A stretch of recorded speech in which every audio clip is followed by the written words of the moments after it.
Hi there, this is Aditya Kharadkar and welcome to the Brainstorm Codings. In this video, we'll be talking about the infinite for loop. But before getting into that, I forgot to show you something.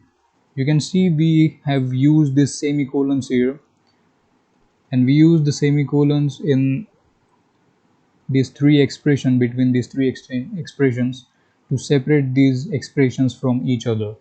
So we separate this statement from the second statement by using this first semicolon, then we separate the first statement, so then we separate the second statement from the third statement by using this semicolon.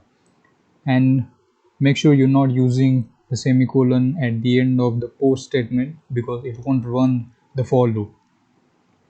So only use the semicolons twice between these three statements we have. So let's talk about the infinite for loop. Now we call this for loop as a simple for loop because we have used here all three statements. Now what if we don't use the statements?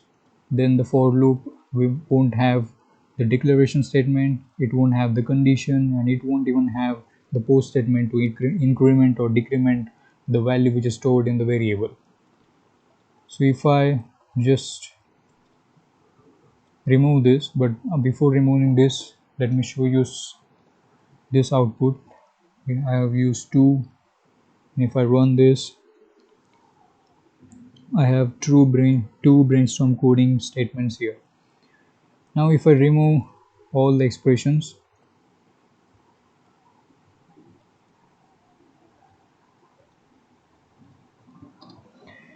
and if I execute the for loop as it is, if I run this,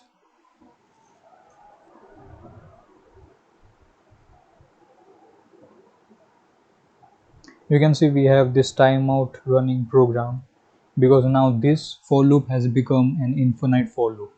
And you can see the scroll bar here, and you can scroll through it, and you can see the number of statements printed in the output. Now this Golang playground has certain limits, so we have only a specific number of statements printed here. But when you will work in an IDE, then you will get to know, the infinite loop will not stop until you make it stop.